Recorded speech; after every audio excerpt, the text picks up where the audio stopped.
Alright, Isla here with a quick 1,000-point battle report. Bretonnia versus the Wood Elves. Mr. Shane is joining us today.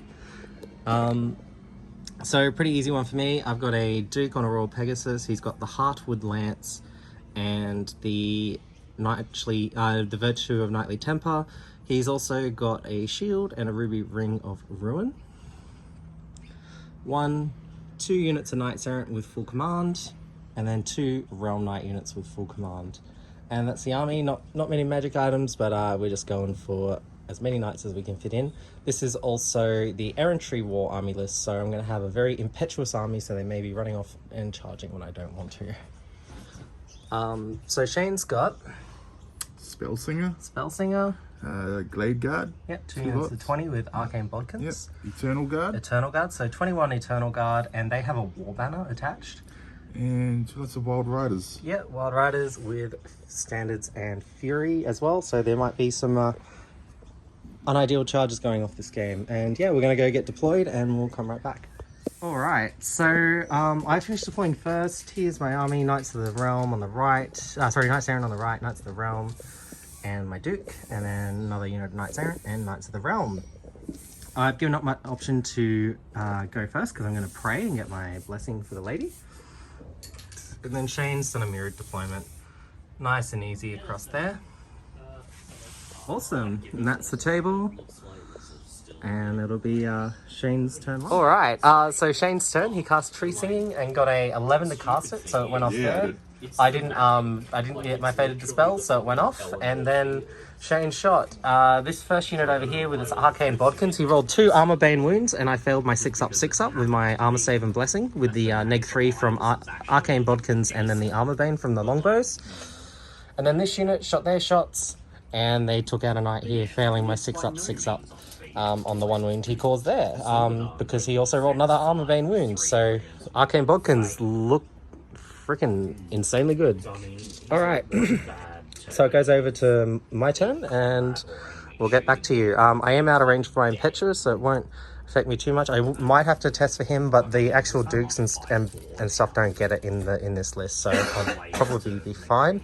Also, I didn't panic there. I was 1 off panicking. If he took another one out, I would have panicked. Alright. Okay, I shuffled up, so I've moved these guys into baiting range of them because these took mass casualties, so I thought I might just keep my Knights Errant as counter charges. So these are now within 14, so the Frenzy unit will have to declare a charge. Then I moved these guys up to bait out this unit of non-existent Wild Riders. In my shooting phase, I moved him up 10. Kept him out of range of this unit for charging, and kept him out of arc of sight for the unit that used to be there. Ruby Ring of Ruin rolled an 11 after it cast for the hits, and then proceeded to roll all 3 pluses to wound. Shane passed on his 5+ armor save and 6+ ward saves, passed all but 6, so that is the unit gone. So he failed, 6 of 11 saves, and they're gone, but that's to be expected from light armor units. And a fireball that was supercharged. Alright, so we're going to Shane's turn 2, and hopefully he can get some shooting and combat damage off against me. Yeah. Alright. Okay, so Shane's turn. He's shooting. He got 2 Knights Errant over there. He dispelled and then recast Tree Singing and got it off on the big value again, so he's blocked off their charge arc there, hopefully. Slow units trying to get through to his Eternal Guard. And then he got a charge off on these Knights of the Realm. He did 2 kills. In return, I did 1 kill with my champion, who was still able to strike. He beat me by 1. So what ended up happening was I passed my leadership because I was below half strength, and my modified leadership was 8, so I passed it. So I just gave ground 2 inches, and now we're locked in combat there. And that's the board after turn 1, and we'll come back. Shane's turn 2, and we'll come back after my turn 2. Okay, so in my turn, I flank charged the Wild Riders, got rid of them. They fled. There were 2 remaining after the combat. They fled 9. This first unit on the left wiped them out. They overrun a 13, and then they passed the leadership test to do a reform, so I've just reformed there, make a pseudo lance.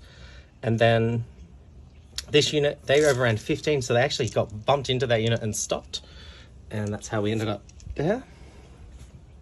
In my shooting phase, I moved this guy up, didn't march, just flew him up to the top of the tower, shot a fireball at this unit, killed 4 of them. They panicked, rolling leadership 9, and they fell back in good order, rolling a 7, so they've fallen back 7 inches there. And then I've just maneuvered, I've trying to get closer to the elves and try and get a couple charges off before chaos reigns, I suppose. Awesome.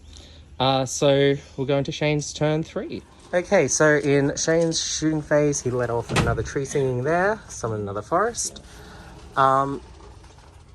He shot his bows here into them, and he did a bunch of hits but failed to do any wounds. I got lucky, he did actually 2 wounds, and I passed 1 pass on an armor save, 1 pass on a ward save, which was lucky. These guys shot, did a wound, and I passed my armor save for them. And then in combat, he flank charged these Knights of the Realm, Knights Errant, and he killed 1 in combat, and he beat me by 6 because of all the static. I fled a mighty 8, which was not very good, but he only followed up at 5 inches, which also was not very good. So, but he was risking it for the biscuit because he wanted to try and capture the banner and get the full points for the unit. And because he didn't wipe out the unit, he didn't get to reform.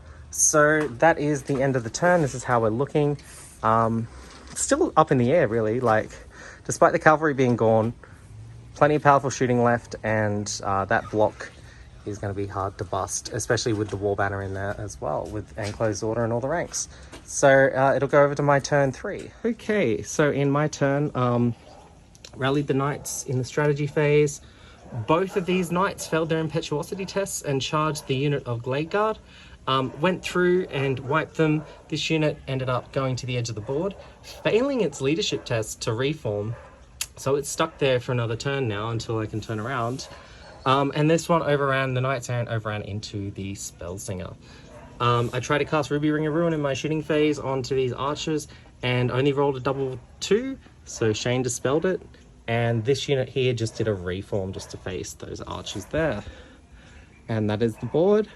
And top of Shane's turn 4. I think you can still do a couple things. Magics probably won't happen anymore because you're engaged, but apart from that, you've still got a little bit of shooting and still got a big unit of combat there, so I reckon you can get rid of those knights. And if you get lucky and kill those knights there, you'll definitely be able to close the points gap and still get quite a few points, because that's actually a big unit of points there. And so, yeah, we'll see how we go. Cool. And killing them in combat, you'll get the banner too, so that'll help a lot. Alright, so I ended up wiping out the unit, ended up there, failing my reform, obviously, so I was still stuck there. Shane's Spellsinger fled, and I ended up getting into her there. And then I failed my spell, obviously, as I said. And then in Shane's turn, what happened was he ended up getting my knights. He killed 1 in combat, beat them by static. They ran off the table, and Shane elected to restrain, just because it's still the top of the turn 4, so there's still a potential 2 turns of movement and combat with that unit there. So he's just reformed in a way to give him some options as what to do. Cool. Okay, all I did in my turn was reform this unit here, face here, do a Ruby Ring of Ruin, and got 5 dead. And then I killed the sorceress and did a reformed face there. It is now Shane's turn 5, and then we'll have hopefully some lance charges, depending on how the turn pans out. Okay, so Shane's turn, he moved back a quarter of his movement here, as he's entitled to, and then shot with his bows here. They did do a move and a wheel just to face, and he didn't do any damage. I saved the 1 wound against me, which had his AP2 with the Arcane Bodkins. Alright, so I reckon next game we play, the shooting did really well in the first few turns. I reckon like maybe if we dropped a unit of the Cav and put another unit of Glade Guard in there, like with the Arcane Bodkins, especially against a heavily armoured army, yeah, might be the way to go. Just to give it a go, because like a lot of my armies are heavily armoured, so I know it's like, oh, counter list, but at the end of the day, like, I prefer Arcane Bodkins. I think they're the way to go, because just negating saves, especially if I was running infantry with 5 up saves, you'd be negating my saves, so Yeah. All right. Cool. Okay. So my turn. I charged, wiped the archers, reformed, and then I wiped this unit here. I did like over 11 kills easily, double ones. They fled. This guy pursued, and I captured the banner. So I captured 2 banners. I captured a cavalry banner, and I captured the banner there. And I also got the general. So that's an extra 200 points on everything I won. I'm gonna go quickly tally up our points, and I'll return with a quick post wrap, and that'll wrap up our game for the day.